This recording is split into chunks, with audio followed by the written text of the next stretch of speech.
Welcome students to the next part of chapter sound. तो यहाँ पे हम जो concept लेंगे that will be reflection of sound. Reflection of sound. उसके बाद हम देखेंगे multiple reflection.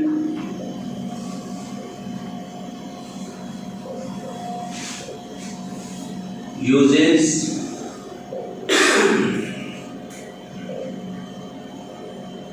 echo,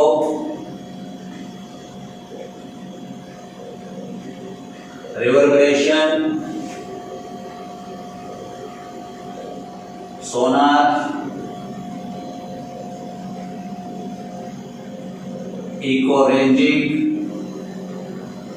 and echolocation. In topics को डिस्कस करते हैं इसमें। सबसे पहले बात आती है आपकी रिफ्लेक्शन। रिफ्लेक्शन आपने लाइट के बारे में बहुत पढ़ चुका है कि इंसिडेंट लाइट जब किसी मिरर पे टकराती है तो वो वापस उसी मीडियम में आ जाती है और वो बन जाती है रिफ्लेक्टेड लाइट। तो आपने ऐसा डायग्राम देखा होगा, ये मिरर है, इंसिडेंट लाइट रे, नॉर्मल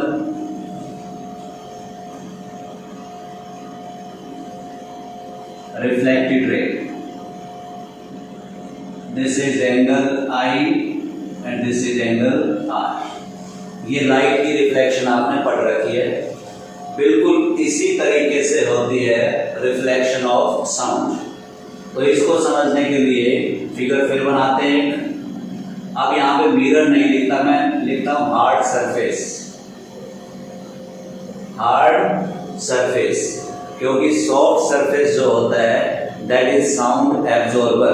याद रखना, soft surfaces are sound absorbers और hard surfaces are sound reflectors.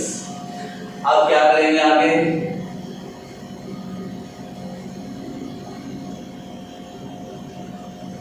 एक ऐसे ट्यूब बनाएंगे। अब यहां पे एक sound producing source of sound ये रखेंगे हम। ये थोड़ा सा गैप होगा, यहां पे ऐसे ट्यूब होगी जहां पे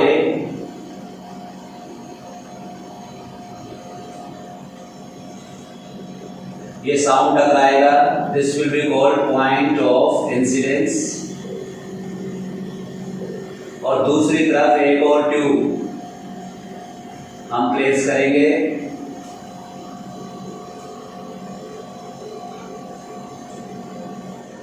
और यहां पे होगा हमारा ईयर।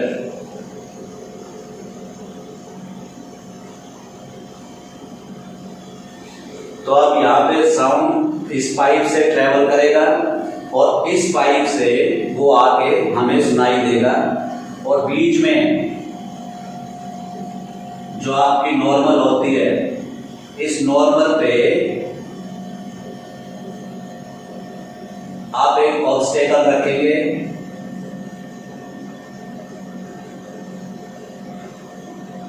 जिसके कारण ये साउंड डायरेक्टली उधर ना जाए। तो कैसे हुआ ये शेप,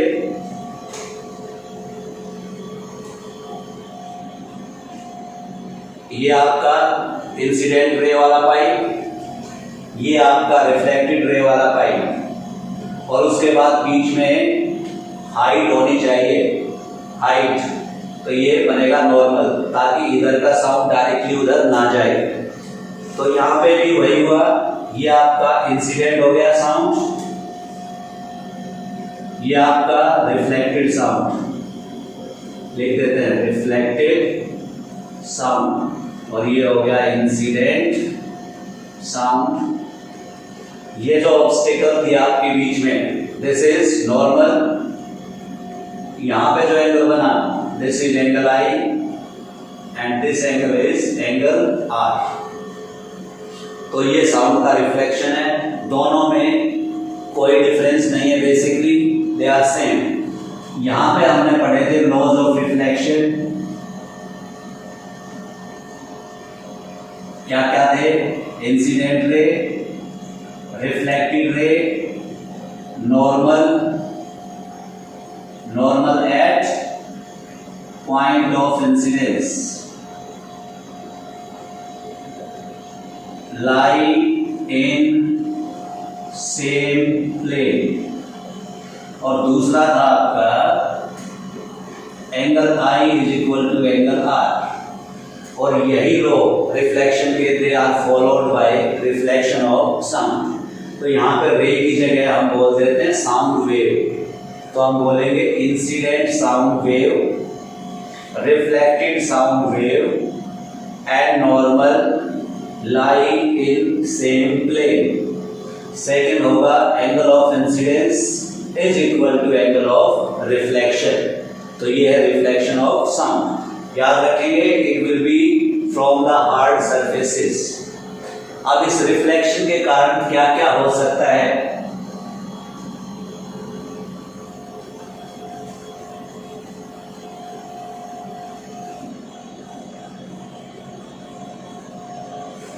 आपने सुनी होंगी इको, और दूसरी चीज होती है रिवर्बरेशन। तो इको समझते हैं पहले, तो सबसे पहले we should know persistence of sound. कितनी देर तक जो साउंड की सेंसेशन हमारे ब्रेन में टिकी रहती है, that is called persistence of sound. तो मैं लिखता हूं sound remains in our brain for 1/10 seconds। मतलब एक साउंड प्रोड्यूस हुआ, वो 1/10 सेकेंड तक हमारे ब्रेन में है, और अगर इससे पहले कोई और साउंड आ जाता है तो हमारा ब्रेन उस साउंड को एनालाइज नहीं कर पाएगा। तो तुमने देखा होगा कि कुछ लोग बहुत तेज बोलते हैं, the people who speak very fast, उनकी कुछ वर्ड्स, कुछ बातें हमारे समझ में नहीं आती हैं। क्यों नहीं आती हैं? क्योंकि हमें समझने के लिए, हर वर्ड को समझने के लिए एटलीस्ट 1/10 सेकेंड का टाइम चाहिए। तो इसका यूज होगा इको में। इको की डेफिनेशन देखो, it is repetition of sound after reflection। मतलब एक साउंड प्रोड्यूस हुआ, किसी ऑब्जेक्ट से टकराया, टकरा के वापस आया और हमें वो सेम साउंड सुनाई दिया, बिल्कुल सेम साउंड सुनाई देना, that is repetition of sound, that will be called echo। तो echo is basically repetition of sound after reflection, और इसको हम बोलते हैं exact repetition of sound।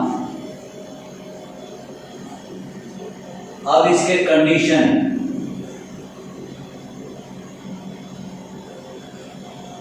for echo to be heard, कितना क्या क्या कंडीशन है जिससे हम इसको सुन सकते हैं? पहला, the reflected sound should reach अस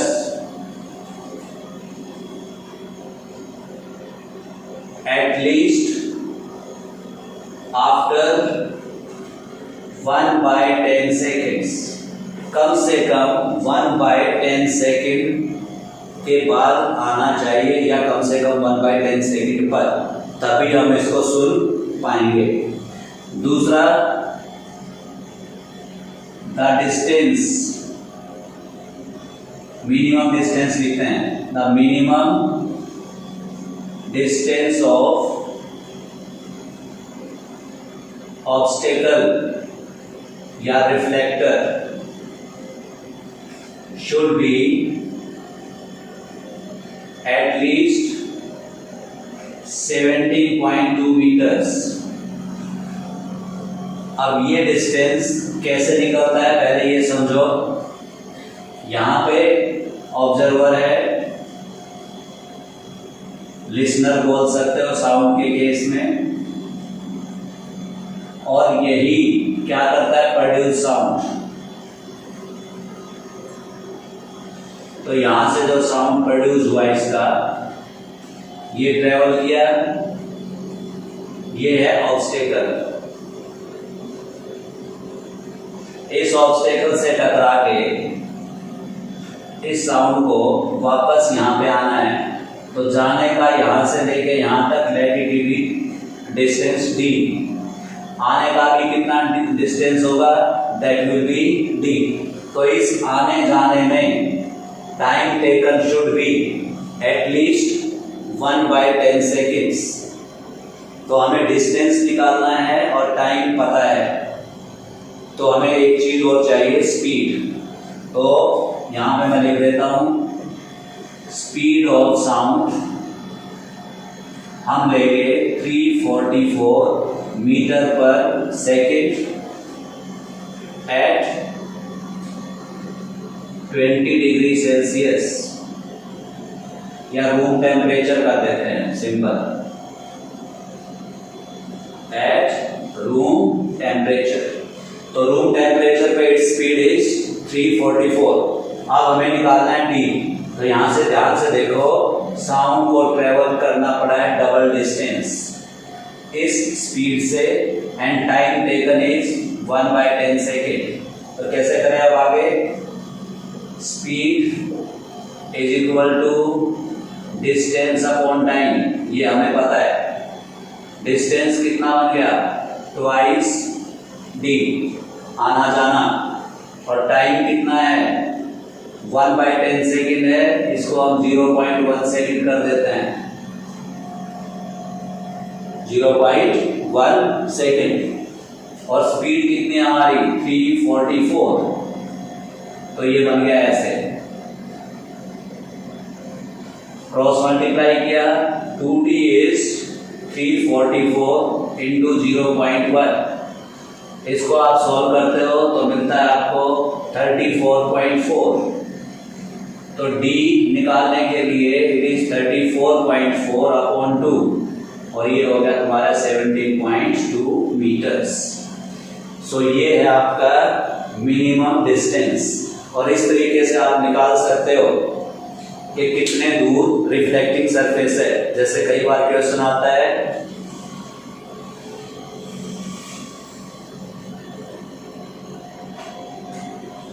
क्या क्वेश्चन आता है, a listener is able to hear an echo after 2 seconds, 2 second लिख दिया, taking speed of sound as 344 metre per second, find distance of reflector. तो सिंपल वही फॉर्मूला आपको use करना है, 2d is equal to v into T, 2d equal to v into T. v कितना है 344 और टाइम कितना है 2 सेकेंड्स, और ये हो गया 2d। इसको जब आप सॉल्व करते हो तो d मिलेगा आपको 344 मीटर्स। तो क्या हुआ, इस केस में जो रिफ्लेक्टिंग सरफेस है वो 344 मीटर्स दूर है। तो इस टाइप से न्यूमेरिकल्स यहाँ पे आते हैं।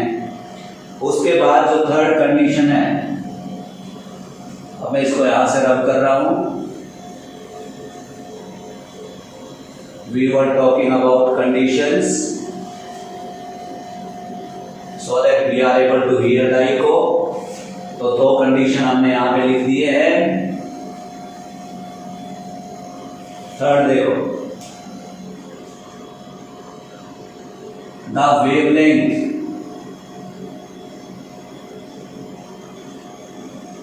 of sound should be smaller than the size of obstacle। मतलब ऑब्स्टेकल का साइज काफी बड़ा होना चाहिए और साउंड की जो वेवलेंथ है वो उसके कंपैरिजन में छोटी होनी चाहिए। क्यों? अगर ऐसा होगा नहीं होगा तो मान लो दिस इज ऑब्स्टेकल और ये साउंड यहां से प्रोड्यूस होता है, इसकी वेवलेंथ इससे बड़ी है तो क्या होता जाएगा, ये साउंड इसके क्रॉस कर जाएगा, वापस नहीं आएगा। We won't be able to hear the echo. तो इसकी वेवलेंथ छोटी होनी चाहिए और ये साइज होना चाहिए बड़ा। तो बड़ा होगा तो साउंड उससे टकरा के हमारे पास वापस आएगा। ये तीसरी कंडीशन याद रखना। फोर्थ,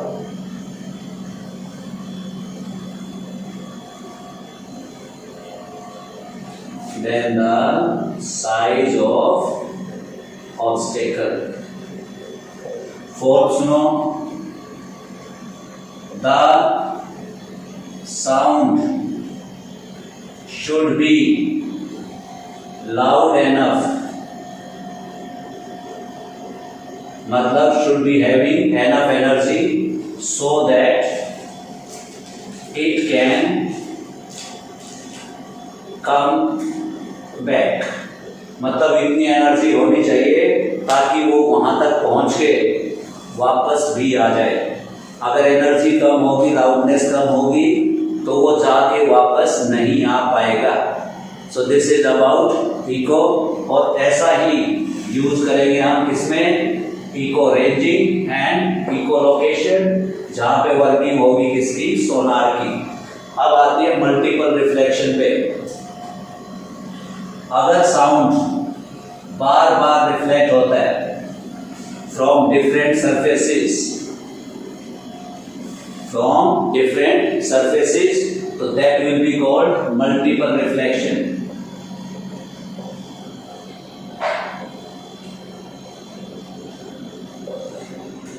तो हम देखते हैं reflection of sound again and again from different reflecting surfaces। different reflecting surfaces है, सबसे टकराएगा और बार बार आएगा। तो रिफ्लेक्टेड साउंड दूसरे से टकरा के फिर रिफ्लेक्ट होगा, फिर तीसरे से टकरा के फिर रिफ्लेक्ट होगा, और इस टाइप से होता है मल्टीपल रिफ्लेक्शन। और इस मल्टीपल रिफ्लेक्शन का केस बनता है रिवर्बरेशन। तो इको रिफ्लेक्शन के कारण होता है और रिवर्बरेशन होता है ड्यू टू मल्टीपल रिफ्लेक्शन। अब इस रिवर्बरेशन में क्या होता है, ये पहली बात होगी क्लोज प्लेसेस में। सबसे पहली condition, the place should be closed. मान लो आपका कोई क्लोज रूम है या कोई हॉल है तो वहां पे होगी रिवर्बरेशन। कैसे होगा और क्या होगा, persistence of sound energy in a closed room due to multiple reflection of sound. कमरे में दीवारें हैं, छत है, फर्श है, तो वहां पे खाली होना चाहिए क्योंकि जो दूसरे मटेरियल्स होते हैं रूम में वो साउंड एब्जॉर्ब करेंगे और रिवर्बरेशन नहीं होगी।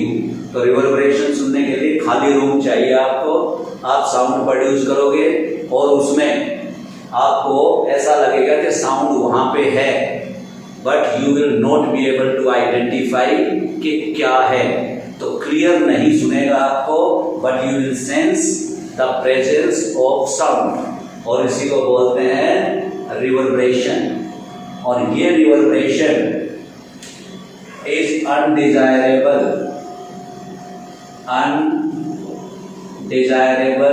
in lecture halls, auditoriums, etc.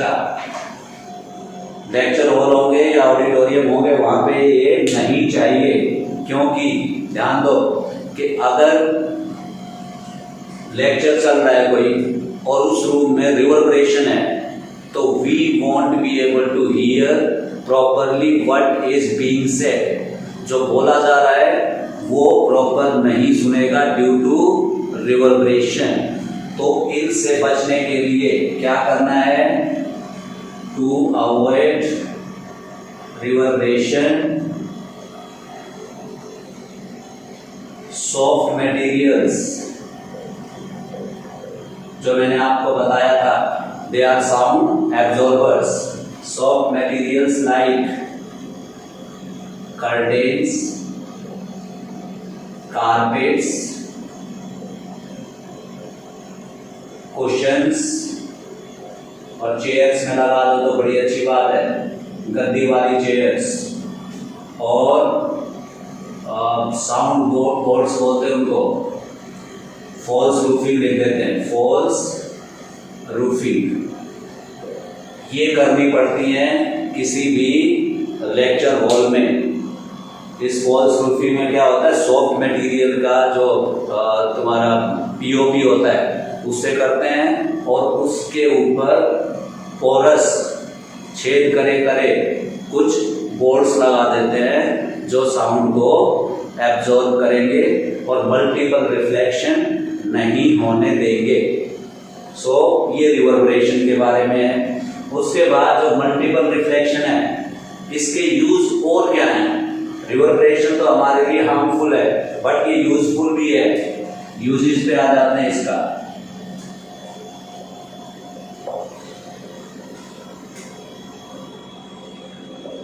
Stethoscope doctor का एक इंस्ट्रूमेंट होता है जहां से वो आपकी हार्ट बीट्स को सुन पाता है। कैसे होती है वो? एक उसमें एक रिसीवर होता है जो आपकी चेस्ट के ऊपर लगाएगा, और उसके पास दो होंगे स्पीकर टाइप जो कानों में डालता है। एक होगा जो आपकी चेस्ट पे रखता है, दूसरा होता है कानों में डालने वाला, और उनके बीच में होता है ट्यूब। तो ये ट्यूब देखो बीच में, ये ट्यूब है। इस ट्यूब में यहां से जो वाइब्रेशन है, they will enter it, gate reflected, keep on getting reflected, और ये दूसरे एंड पे निकल जाएंगी। तो यहाँ पे डॉक्टर उसको सुनता है, यहां से आपकी हार्ट बीट्स आती हैं। So working of stethoscope is based on multiple reflection of sound. इसके अलावा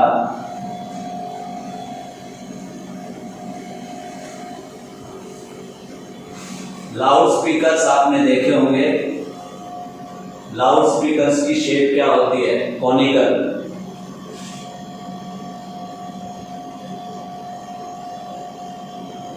लाउड स्पीकर्स के आगे जो होता है वो कॉनिकल शेप होता है, कुछ ऐसा समझ लो।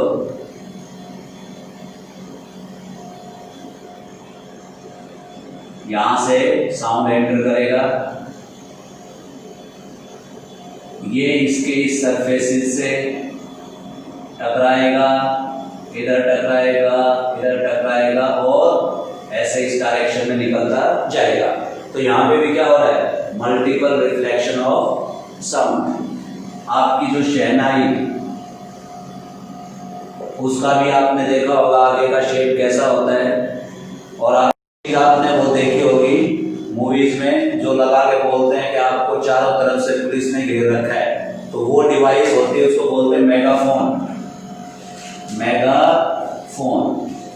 फिर आपका एक होता है ट्रम्पेट। इन सब में जो स्पीकर का आगे वाला पार्ट होता है वो क्या होता है, कॉनिकल शेप होता है, और कॉनिकल शेप होने के कारण ऐसा ही कुछ होगा, मल्टीपल रिफ्लेक्शन होगा, और उस मल्टीपल रिफ्लेक्शन के कारण इनमें due to multiple reflection sound is amplified. तो एक तो बात होती है साउंड इज एम्प्लीफाइड, क्योंकि ओवरलैप करता जाएगा, amplitude keep on increasing. Waves की सुपरपोजिशन पढ़ोगे 11th क्लास में, वहां पे एम्प्लीफाई हो जाएगा and sent in one direction, एक ही डायरेक्शन में जाएगा। आपने देखा भी होगा कई बार ना गलियों में लोग पोल्स के ऊपर लाउड स्पीकर लगा देते हैं, कोई जागरण वगैरह करते हैं। जब आप उस स्पीकर के सामने होते हो, लाउड स्पीकर के सामने, तो आपको बहुत ज़्यादा साउंड सुनता है, और जैसे ही आप उसको क्रॉस करके उसके पीछे पहुंचते हो तो साउंड बहुत कम हो जाता है। क्यों? क्योंकि वो लाउड स्पीकर कॉनिकल शेप के कारण एक ही डायरेक्शन में साउंड को एम्प्लीफाई करके भेज रहा है। उसके बाद जो ये आपके कंसर्ट हॉल्स होते हैं, कंसर्ट हॉल्स,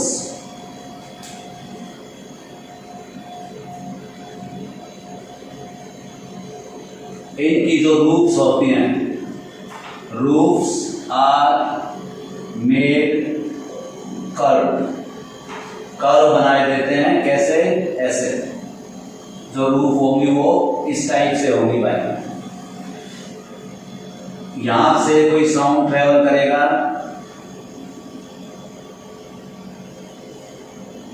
इस रूफ से टकराएगा, और टकराने के बाद क्या होगा, रिफ्लेक्ट होगा, और जितने भी यहां पे ऑडियंस बैठे हैं उन सब के ऊपर बराबर अमाउंट में साउंड जाएगा। तो ये roofs of concert halls are made curved so that after reflection sound can reach every person sitting in the concert hall equally and properly.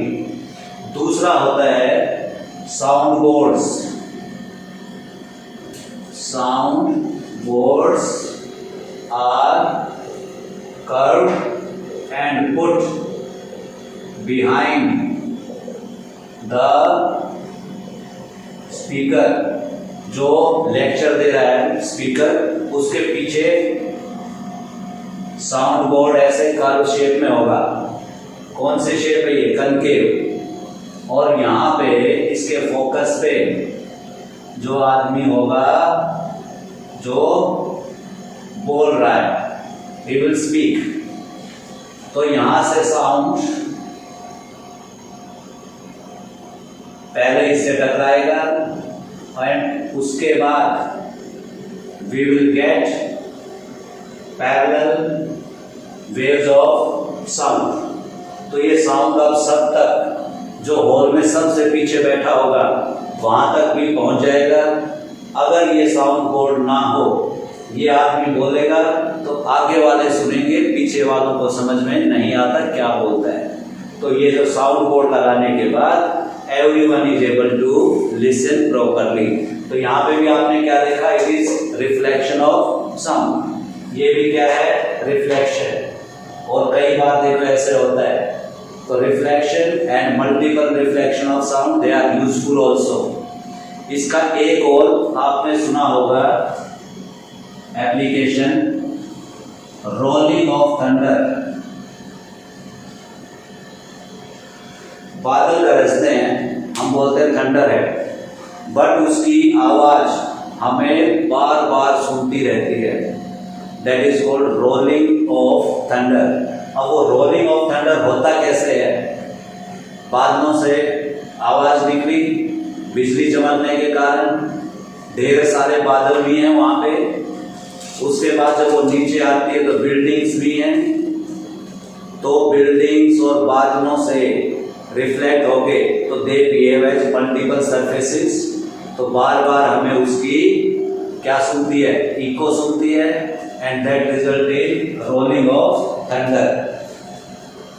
तो यहां पे लिखते हैं multiple reflection of thunder from clouds and buildings. बहुत सारे buildings, clouds, साथ में मैं माउंटेन्स भी लिख सकता हूँ, पहाड़ वगैरह होते हैं, सबसे टकराएगा साउंड और बार बार आता रहता है, तो that's why we hear rolling of thunder. तो ये था हमारा reflection of sound, multiple reflection और उसके यूजेस। इको और रिवर्बरेशन हम कर चुके हैं। इसके बाद जो नेक्स्ट था हमारा, उन टॉपिक्स पे चलते हैं भाई।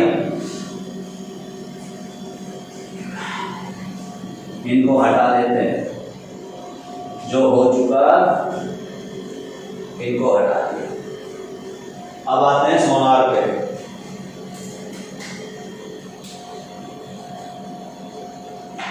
सोनार, सबसे पहले इसकी full form sound navigation and ranging. इसका जो वर्किंग है वो अगेन इको जैसा ही है। जैसे इको में होता था कि साउंड को डबल डिस्टेंस ट्रेवल करना होता है, साउंड नेविगेशन एंड रेंजिंग। और इस प्रोसेस का जो टर्म दिया गया that is called echo ranging. इस इको रेंजिंग से डेप्थ ऑफ सीबेड या distance and direction of submarines, icebergs, underwater hills, school of fish, fish के ग्रुप को स्कूल बोलते हैं। ये सब का पता लगाया जाता है by the process of echo ranging and that is done by a device called sonar. तो ये सारी चीजें करने के लिए कहाँ पे जरूरत है? हम अगर यहाँ पे जमीन पे बैठे हैं तो हमें इसकी कोई जरूरत नहीं है, बट जब पानी में जाएंगे शिप्स में तो वहां पे इसकी जरूरत होती है। अब सोचो ये एक सरफेस ऑफ वाटर है, यहाँ पे एक शिप है, शिप तो कैसे काम करता है सोनार देखो। एक होगा यहाँ पे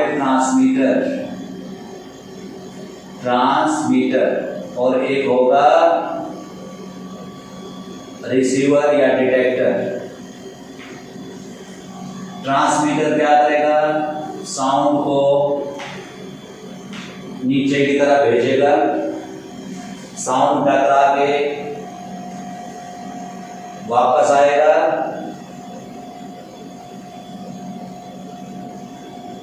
and will be received by this detector. और एक डिवाइस होगी टाइमर। टाइमर क्या करेगा, कैलकुलेट करेगा टाइम को, और ये आने जाने का जो डिस्टेंस है ये क्या होगा, सेम, तो 2D हो जाएगा। तो आगे इस डेप्थ को कैलकुलेट करने के लिए we are going to use 2D is equal to V into T। और दूसरी बात याद रखनी है, इसके अंदर नॉर्मल साउंड का यूज नहीं करेंगे, यहाँ पे होगा अल्ट्रासाउंड का यूज। तो यहां पे लिख देता हूं मैं, अल्ट्रासाउंड इज यूज्ड इन सोनार। तो इस फॉर्मूले से आप निकालते हैं कि सी वहां पे कितना गहरा है या कौन सी चीज कहां पे है। तुमने मूवी देखी होगी गाजी अटैक, अगर नहीं देखी तो देख लेना। उस गाजी अटैक में सबमरीन्स का वर्किंग दिखाया गया है, किस तरीके से सोनार का यूज करके दूसरी एनिमी सबमरीन्स को वो डिटेक्ट करते हैं कितनी दूर है, किस डायरेक्शन में है और किस तरीके से टॉर्पीडो को वहां पे भेजना है। That is very nice movie, यहाँ पे ये समझने के लिए। दूसरा उसमें एक चीज और दिखाई जाएगी आपको, हाउ बुओयंसी इज वर्किंग।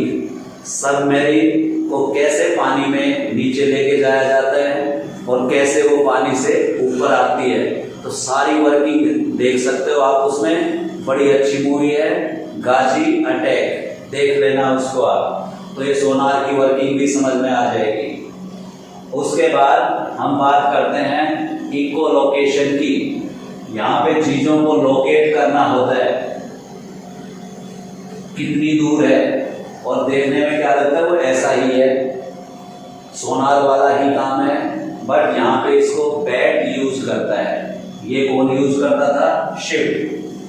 शिप्स और सबमरीन्स में सोनार फिट होता है, बेसिकली ये डिवाइस है। अब बात करते हैं इको लोकेशन। बैट्स यूज करते हैं फॉर लोकेटिंग ऑब्स्टेकल्स और प्रे, अपना खाने का सामान जो उसको खा सकते हैं, उस प्रे को या ऑब्स्टेकल्स को। बैट्स को अगर आपने देखा हो तो वो ब्लाइंड होते हैं, इसलिए इंग्लिश में कहावत भी है, as blind as a bat. मतलब अगर कोई अंधे की तरह चल रहा है तो उसको बोला जा सकता है he is as blind as a bat. तो बैट को दिखाई नहीं देता है, तो बैट चले कैसे? By this process of echolocation. Bat बहुत फास्ट स्पीड से मूव करता रहेगा and it is never going to strike any hard object जो उसको डैमेज कर सके, और जो सॉफ्ट चीजें होंगी जो उसको खाने का सामान है उनको वो लोकेट करके चलते चलते उनको खा भी जाता है। तो ये होती इको लोकेशन। तो मैं यहाँ लिखता हूं, बैट्स ट्रांसमिट अल्ट्रासाउंड। यहां पे टकराएगा कहीं पे, या तो होगी ऑब्स्टेकल या होगा प्रे, और टकरा के वापस आएगा बैट तक। बैट इसका डिस्टेंस और उसका पता कर लेगा क्या है। अब ये कैसे पता चले दोनों क्या है? Again nature of reflected sound differs in case of obstacle और prey। ऑब्स्टेकल कैसा होगा? हार्ड होगा, और प्रे कैसा होगा? सॉफ्ट। तो जब हार्ड सरफेस से टकरा के आएगा साउंड, अल्ट्रासाउंड, तो उसका नेचर अलग होगा। सॉफ्ट सरफेस से टकरा के आएगा तो उसका नेचर अलग होगा। तो बैट को इतना समझ में आ जाता है कि वेदर इट इज प्रे और ऑब्स्टेकल। तो ये अल्ट्रासाउंड का यूज करके ही अपना नेविगेशन करता है। It keep on moving in the dark without striking with any object. So this was about chapter sound. उसका हमने सारी कैरेक्टरिस्टिक्स पढ़ी, उसकी एप्लीकेशंस पढ़ी और उनके यूजेस पढ़े, कहाँ पे साउंड यूज किया जा सकता है। Hope you have understood it. Thank you very much.